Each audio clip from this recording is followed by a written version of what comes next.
The last text from his wife arrived 3 years after she died. After the accident took her life, Michael Turner stopped believing in sudden noises, unexpected notifications, or anything that arrived without warning. Every sharp sound now carried the weight of memory. Every vibration of his phone felt like a ghost knocking from the other side.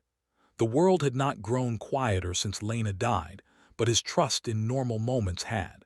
Even silence felt like it was hiding something.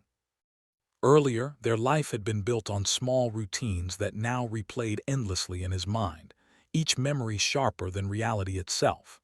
Lena humming while making coffee, the way she always left one kitchen light on at night, the half-finished book on her side of the bed that he never moved. Grief had turned ordinary details into permanent fixtures inside him. Time moved forward, but those images refused to age. Meanwhile, 3 years passed with the slow, uneven rhythm of someone learning to exist in a space where love once lived. Michael returned to work, paid bills, attended family gatherings, and answered questions about how he was doing with the same practiced smile. He learned how to function without ever truly healing. Survival and living, he realized, were not the same thing. Before Lena's death, Michael had never understood how deeply a person could inhabit another's daily existence. Her absence was not loud or dramatic. It showed itself in the quiet gaps between moments. The empty passenger seat, the untouched closet shelf, the silence where her laughter used to settle. Loss revealed itself in what didn't happen. During the long nights when sleep refused to come, Michael often replayed the final day in painful detail. The rain on the highway, the call from the hospital, the sterile smell of the waiting room that still clung to his memory. He had memorized every second, as if understanding it perfectly might someday change the outcome. It never did. Then one ordinary Tuesday evening, while washing dishes after dinner, his phone buzzed on the counter beside him. The sound was sharp but familiar, the kind he had learned to ignore unless it came from family or work. Water ran over his hands as he reached for a towel, not expecting anything unusual. For a moment, life felt almost steady. As soon as he glanced at the screen, the breath left his body in a single, silent motion.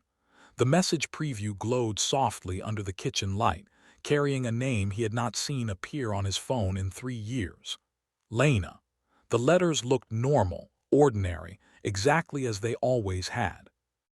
Afterward, Michael told himself it had to be a glitch, a delayed message, some technical error resurfacing old data. His mind raced through explanations that sounded logical but felt thin and fragile. Still, his hand trembled as he unlocked the screen. Hope and fear moved through him at the same speed. While his heart pounded against his ribs, he opened the message thread he had never deleted. The conversation history remained exactly where it had ended years ago, frozen in time like a photograph. Above the old messages, a new line of text appeared, time-stamped only seconds earlier. The words were simple, almost casual. Later, he would struggle to remember how long he stood there staring at the screen. The kitchen light hummed faintly overhead, and the water from the sink continued running unnoticed. The message remained unchanged, as if patiently waiting for him to react. "I'm home," it read. Meanwhile, Michael's mind refused to process the words on the screen, as though understanding them would make something impossible become real. The kitchen around him felt suddenly unfamiliar, the hum of the refrigerator louder than it had been moments ago. His fingers hovered above the phone without touching it, as if the device itself had become dangerous. The message did not disappear. As he forced himself to breathe, logic fought desperately for control, offering explanations that sounded reasonable but felt hollow. Maybe it was an old scheduled message delayed by a network error, or a number reassigned to someone else. He repeated these ideas silently, trying to anchor himself to something stable. None of them explained why the text felt personal. During the next few minutes, Michael scrolled up through years of old messages, each one a memory preserved in digital form. Jokes about groceries, reminders about appointments, Small, I love you notes exchanged on ordinary afternoons. The past looked alive inside that thread, untouched by time. Seeing a new message among them felt like a crack in reality. Afterward, he noticed his reflection in the dark window above the sink, pale and strained, as though he had seen something he could never explain. The house behind him remained quiet, unchanged, yet everything felt shifted slightly out of place. Even the air seemed heavier. He looked back at the screen, half expecting the message to vanish. While his thumb trembled, he typed a reply without fully deciding to do so. "Who is this?" he wrote, erasing it once, then typing it again. Sending it felt like stepping into deep water without knowing how to swim. The message delivered instantly. Then the three small dots appeared almost immediately, pooling in the space below his text. Michael felt his chest tighten, breath caught between inhale and exhale. He watched the screen as though it were the only thing keeping the world from collapsing. The dots disappeared, then returned. As soon as the reply arrived, Michael's knees weakened slightly, forcing him to lean against the counter. "Why are you acting strange?" the message read. The phrasing was familiar, exactly the kind of thing Lena would say when he overthought something simple. It was not dramatic or eerie, just normal. Meanwhile, memories collided with the present in a disorienting rush, blurring the line between what had been and what could not be. Michael felt tears sting his eyes without warning, grief and hope twisting together painfully. He wanted to believe more than he wanted to understand. That desire scared him. Before he could stop himself, he typed again, this time more directly. "Lena died 3 years ago." His hand shook so badly that he had to correct multiple typos before sending it. The message left his phone with a soft sound that felt louder than it should have. Silence followed. During the long seconds that passed, Michael listened to the quiet house as though expecting footsteps in the hallway. The ticking of the wall clock echoed sharply in the room. Every small sound felt amplified by his fear. He could not look away from the screen. After nearly a full minute, the dots returned, slower this time, as though whoever was typing hesitated. Michael's heart pounded in his ears, drowning out everything else. The message appeared in pieces, each word arriving with unbearable weight. "I just walked through the door," it said. While his mind rejected the words, his body reacted as if they were true. A cold wave moved down his spine, and he turned slowly toward the dark hallway leading to the front of the house. The shadows there looked deeper than usual. He could almost hear the faint memory of Lena's footsteps. Then a soft sound reached him from the other side of the house, so faint he thought he imagined it at first.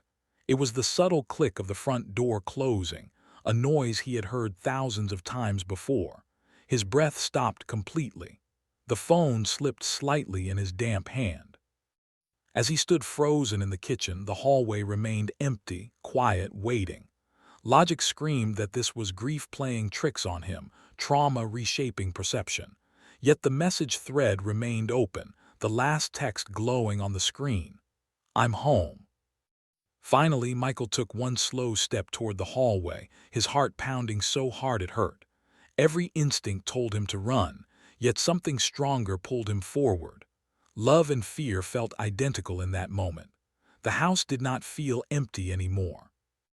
Meanwhile, Michael stood at the edge of the kitchen, staring into the dim hallway where the darkness seemed to breathe on its own.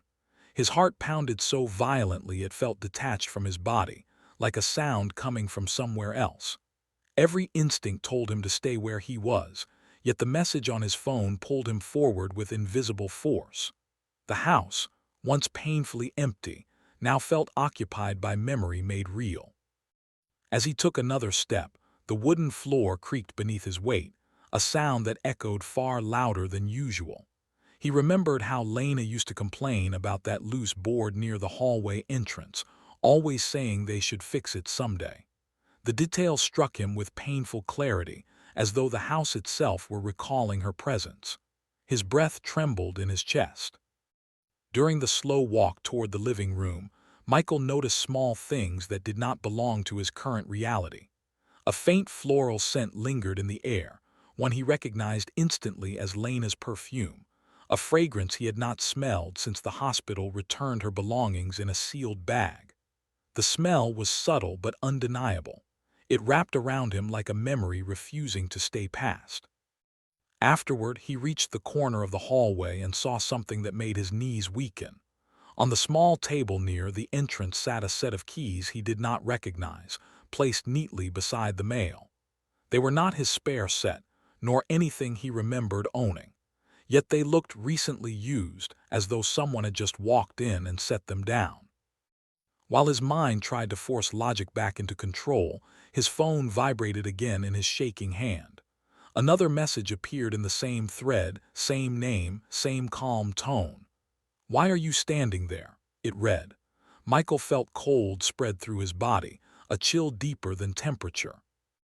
Then a shadow shifted slightly along the living room wall, too subtle to be called movement yet too clear to ignore. He blinked, unsure if his eyes were betraying him. Grief, he knew, could distort perception in cruel ways, but this felt structured, deliberate, like something responding. As soon as tears blurred his vision, Michael understood the truth he had been avoiding. This was not Lena returning from death, nor a ghost stepping back into life.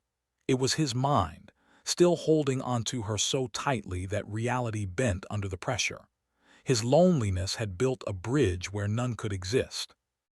Meanwhile, the scent in the air faded slightly, and the house felt still again, less charged than moments before. The keys on the table remained, yet now they looked ordinary, meaningless objects without context. Michael realized how desperately he wanted the impossible to be real.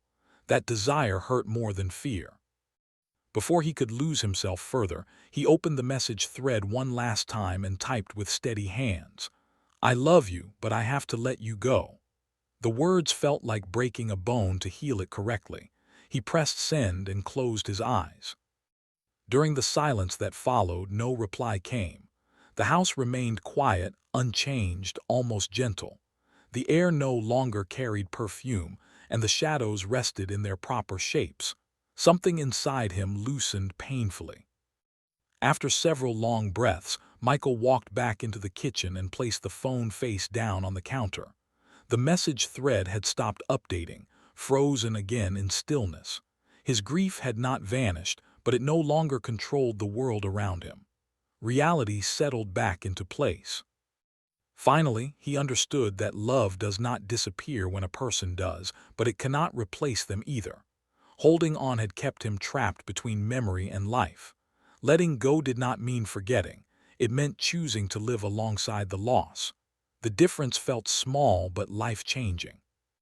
At last, Michael turned off the kitchen light and walked toward his bedroom, carrying sadness that felt honest instead of haunted.